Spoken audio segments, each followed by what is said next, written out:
Excelente día, Dios les bendiga. Sean bienvenidos al devocional del día de hoy, domingo, sorpresivamente 10 de diciembre. Y hoy lleva por título Obreros dignos de Cristo. Estando en Colosenses capítulo 4, versículo 10 al 18. Así dice la palabra de Dios. Aristarco, mi compañero de prisiones, os saluda. Y Marcos, el sobrino de Bernabé, acerca del cual habéis recibido mandamientos. Si fuera vosotros, recibidle. Y Jesús, llamado justo, que son los únicos de la circuncisión que me ayudan en el reino de Dios y han sido para mí un consuelo. Os saluda Epafras, el cual es uno de vosotros, siervo de Cristo, siempre rogando encarecidamente por vosotros en sus oraciones, para que estéis firmes, perfectos y completos en todo lo que Dios requiere. Porque de él doy testimonio, de que tiene gran solicitud por vosotros y por los que están en la Odisea y los que están en Hierápolis. Os saluda Lucas, el médico amado, y Demas. Saludad a los hermanos que están en la Odisea, y a Ninfas, y a la iglesia que está en su casa. Cuando esta carta haya sido leída entre vosotros, haced que también se lea en la iglesia de los laodicenses, y que la de la Odisea la leáis también vosotros. Decid a Arquipo, mira que cumplas el ministerio que recibiste en el Señor. La salutación de mi propia mano, de Pablo. Acordaos de mis prisiones, la gracia sea con vosotros. Amén. Obreros dignos de Cristo. Qué hermoso pasaje tenemos el día de hoy y ciertamente algunos se van a preguntar o algunos hemos llegado a cuestionar, ¿en las salutaciones hay enseñanza? Claramente que hay enseñanza. Y la verdad, es uno de los pasajes muy bonitos, son hermosos que podemos apreciar. Y vamos a revisar dos puntos el día de hoy, siendo el primero, una oración sincera. A partir del versículo 10 hasta el versículo 15, lo que va a estar haciendo el apóstol Pablo, algo típico de las salutaciones o de estas despedidas, es describir quién fue el equipo de trabajo que estuvo implicado al momento de que escribió la carta. Entonces, describe a los hermanos, a los colaboradores, y les hace ver a la iglesia que está recibiendo la carta cuán importante fueron ellos y no también, no, bueno, no es cuán importante, sino que fueron colaboradores que estuvieron ahí presentes, pero también el hecho de mostrar que a través de ellos el Señor está haciendo una obra y que a través de ellos Pablo está siendo fortalecido, dando una muestra de que nosotros debemos de qué soportar los unos a los otros, apoyarnos. ¿Por qué? Porque no debemos de estar solos en nuestras dificultades. Y empieza describiendo en el versículo 10 a Aristarco. Este personaje Aristarco es mencionado junto con Tíquico en el libro de los Hechos, justamente cuando fue el levantamiento, la revolución, esa turba que sucedió en la ciudad de Éfeso cuando los artesanos que hacían estatuillas empezaron a levantar, a sublevar el pueblo. Entonces, él fue uno de los implicados. Él era parte del equipo del apóstol Pablo. Él estuvo viajando en en su segundo y en el tercer viaje que realizó el apóstol Pablo. Él estuvo presente allí. Y lo describe como compañero de prisiones, o sea, alguien que ha estado con él al momento de que Pablo estuvo encarcelado. Después el siguiente que más sorprende, que más gusto, o de los que da gusto leer, es Marcos. Recordemos que al momento de que iban a empezar el segundo viaje misionero, Pablo y Bernabé, ellos tuvieron un inconveniente, ellos tuvieron pues, una discusión, por así decirlo. este, de manera que Bernabé quería llevar a Marcos, a Juan Marcos, su sobrino, al segundo viaje, pero Pablo no quería porque Marcos los había abandonado, los había desamparado en el primer viaje misionero. Entonces, con esta disyuntiva, se separan. Bernabé toma una ruta distinta y va con Marcos y Pablo es acompañado por Silas. Lo sorprendente de aquí es que dice, Marcos, sobrino de Bernabé, que estuvo presente ahí, dice, acerca del cual habéis recibido mandamientos, si fuera vosotros, recibidle. O sea, que también Marcos estuvo allí, Marcos colaborador, y también es descrito en 2 de Timoteo 4:11. Marcos me es muy útil para el ministerio. Entonces, eso es algo hermoso que muestra que en el Señor ah, existe la misericordia, la gracia, y que podemos colaborar los unos con los otros, y que también existe lo que es el perdón. Porque quién sabe qué situación se suscitó en ese momento. Pero bueno, continuamos, versículo 11. Jesús llamado justo, que son los únicos de la circuncisión que me ayudan en el reino de Dios y han sido para mí un consuelo. Aristarco, Marcos y Justo dice que son de la circuncisión, o sea que son judíos, personas que igual con ciudadanos de el apóstol Pablo. Continúa el versículo 12 y me gustaría centrarme aquí, detenerme un tiempo en el que dice, os saluda Epafras, el cual es uno de vosotros, siervo de Cristo.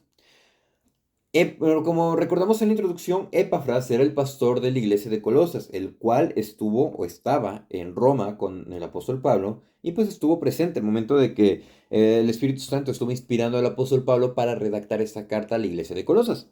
Entonces, él es descrito como, él es uno de vosotros, siervo de Cristo. Y aquí el apóstol Pablo está usando la palabra doulos, el cual es significada o significa que es un siervo, que es un esclavo, pero un esclavo que es consciente de su situación y que se define como un esclavo por amor. Entonces, dice esclavo o siervo de Cristo. Una forma muy bonita de ser descrito. ¿Por qué? Porque está consciente a quién le está entregando el ministerio, a quién está sirviendo. ¿Y qué es la acción que hacía Epafras? Dice, siempre rogando encarecidamente por vosotros. No es que nada más esté orando o que nosotros estamos orando o que Él está orando o Él está pidiendo a Dios por ustedes. La forma en cómo es descrito dice rogando encarecidamente. También puede ser descrito o ocupado el término como luchando siempre por ustedes. Entonces, dice, Él está rogando, pero Él está rogando encarecidamente, demostrando que su oración era con mucho empeño, con mucha preocupación. ¿Y cuál era el motivo de esa oración? Para que estén firmes, perfectos y completos en todo lo que Dios requiere. ¿Firmes en qué? Firmes en la verdad del Evangelio, firmes en, en la fe que han recibido. Todas estas peticiones que hace, el que sean perfectos, el que sean completos, es una muestra de que ellos debían de estar fieles a su confesión de fe ante el Señor todo el tiempo. ¿Por qué? Porque ellos estaban en una constante lucha. ¿Contra quiénes? Contra las corrientes gnósticas y contra las corrientes judaizantes. Es por eso que le dice, oro fervientemente, firme, y parece que estoy luchando. O sea, no que esté luchando, no, sino que su actitud es como de lucha, que está firme, que está con el deseo de que se cumpla lo que quiere. O sea, está diciendo, el Señor, ten misericordia. Por eso dice acá, rogando, para que ellos estén firmes en la verdad del Evangelio, para que estén perfectos. O sea, no que sean perfectos, iluminados, no, sino que sean maduros, que tengan un crecimiento espiritual en el Evangelio, para que estén sustentados en la verdad del Evangelio y que ellos puedan demostrarlo a través de la firmeza de la verdad. Y dice, y completos, o sea, íntegros, con un entendimiento, o sea, principalmente intelectual, pero que ese entendimiento intelectual llene el corazón, pero no intelectual de pues, sabiduría como los griegos, no, sino sabiduría como la que hemos visto en Proverbios, una sabiduría que proviene de Dios y que llene el corazón. Y dice, de la abundancia del corazón habla la boca, sobre toda cosa guardada, guarda tu corazón, porque de él mana la vida. Entonces, les pide que le está pidiendo a Dios, sean firmes, perfectos y completos, lo más hermoso, en todo lo que Dios requiere. O sea, seamos fieles al Señor. Qué, qué petición tan bonita. El hecho de que escuches y que digan, no, es que yo estoy orando al Señor por ti. Ok, muchas gracias, pero ¿por qué estás orando? Pues para que te mantengas fiel al Señor. Y definitivamente nosotros tenemos luchas, tenemos dificultades y el saber que están orando por nosotros es una, un gran consuelo. Entonces, que la primera invitación del devocional es que nosotros podamos orar por otros creyentes, que podamos, que este sea nuestro deseo para otros creyentes y que ellos se mantengan firmes, se mantengan perfectos y completos en todo lo que Dios requiere. ¿Y cuál es la otra invitación? Que podamos orar así por otros hermanos. Ok, no se congrega con nosotros en nuestra iglesia local, pero lo conozco y sé que es cristiano. Ora por él. Oremos por nuestros hermanos creyentes, por los que conocemos. ¿Para qué? Para que se mantengan firmes, para que podamos ser íntegros y para que todos podamos llegar a la estatura del varón. Perfecto. Continúa en el versículo 13, porque doy testimonio de él que tiene gran solicitud por vosotros, o sea, que tenía gran interés y gran preocupación. ¿Quién? Epafras, su pastor. Y después os saluda Lucas, perdón, el médico amado, quien escribió el Evangelio de Lucas y escribió posteriormente Hechos. Y después Demas. Un pequeño paréntesis aquí. Filemón es descrito también los colaboradores, porque recordemos que fue una de las epístolas de la prisión. Y dice aquí Filipenses 1:24, Marcos, Aristarco, Demas y Lucas, mis colaboradores. Es descrito como colaborador Demas. Y al momento de estar acá, es descrito nada más como Demas. Posiblemente aquí el apóstol Pablo empezó a tener sus dudas con respecto a si la fe que profesaba Demas era una fe salvífica o no. Tristemente después, bueno, después lo comprobó, lo corroboró y pues no fue una fe salvífica, sino que él dice, amando el mundo, me dejó.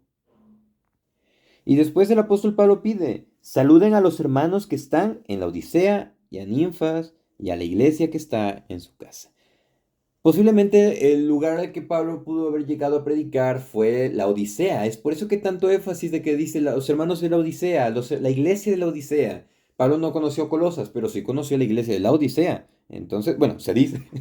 Entonces, por eso este énfasis. Y como segundo punto, ya para ir terminando, tenemos, cumple tu labor. Versículo 16, primero les pide el apóstol a la iglesia, dice, cuando esta carta haya sido leída entre vosotros, haced que también se lea en la iglesia de los laodicenses, o sea, que se lea en la iglesia de la Odisea, y que la de la Odisea la leáis también a vosotros. Posiblemente la iglesia de la Odisea recibió una carta específica para la iglesia. Obviamente esto el Señor sabe por qué no llegó al canon bíblico, pero aquí hay un registro que la carta se debía de leer entre iglesias. ¿Y eso es qué? Una forma de colaboración, una comunión sana entre creyentes, no una rivalidad, no de que mi iglesia es mejor o... No, no, no. Comunión sana entre creyentes. ¿Por qué? Porque sabemos que seguimos a Cristo, nuestro Salvador. Después el versículo 17. Decida Arquipo, mira que cumplas el ministerio que recibiste en el Señor. Esto es una encomienda tan grande. ¿Por qué? Porque em, se dice, los comentaristas expresan que posiblemente em, Arquipo era un joven que fue puesto como pastor. ¿Por qué? Porque Epafras, que era el pastor de Colosas, no estaba. Entonces debía de haber quedado alguien más. Entonces se dice que Arquipo quedó como pastor y pues él estaba allí estando pues compartiendo lo que es el evangelio, cuidando a la iglesia. Y le dice, mira que cumplas el ministerio que recibiste en el Señor. O sea, estate al pendiente, observa, cavila. Pero también es una palabra de aliento. La iglesia dígale, cuida el ministerio, observa el ministerio que recibiste. O sea, le está diciendo, sé diligente y haz un buen servicio a Dios. Eso es algo muy confrontante, pero también es una palabra de aliento. Y esto también pues, recuerda algo que dice 2 Timoteo 4:5. Pero tú sé sobrio en todo, soporta las aflicciones, haz obra de evangelista, cumple tu ministerio. De acuerdo a la labor que estemos realizando, o si estamos realizando alguna labor en nuestras iglesias locales, la invitación es la siguiente. Mira que cumplas el ministerio. Procura cumplir bien el servicio que se te ha encomendado en nombre del Señor. ¿Por qué? Porque nosotros estamos de parte y delante de Dios. El Señor nos permite servirle a su iglesia. Y si estás escuchando y no estás involucrado en algún ministerio en tu iglesia local, es la invitación. Mira que cumplas. El Señor nos ha dado una oportunidad de servir, cumplámosla. Y como último, una despedida. Para finalizar el versículo 18, dice la salutación de mi propia mano de Pablo. Acordaos de mis prisiones, acordaos de mis prisiones, era la máxima que Pablo podía poner. ¿Por qué? Porque él estaba contento de padecer por el Evangelio. Y dice, la gracia sea con vosotros. O sea, que el don de Dios esté con ustedes. De manera que esta es una despedida del apóstol Pablo. Y deseando que podamos recuperar todas las enseñanzas que vimos en Colosenses, que las podamos aplicar y que nos lleva a ¿qué? Nos lleva a la oración y nos lleva a cumplir nuestra labor. La gracia sea con cada uno de vosotros. Dios les bendiga. Pueblo que andaba en tinieblas ha visto una gran luz. A los que vivían en sombra de muerte ha resplandecido una luz.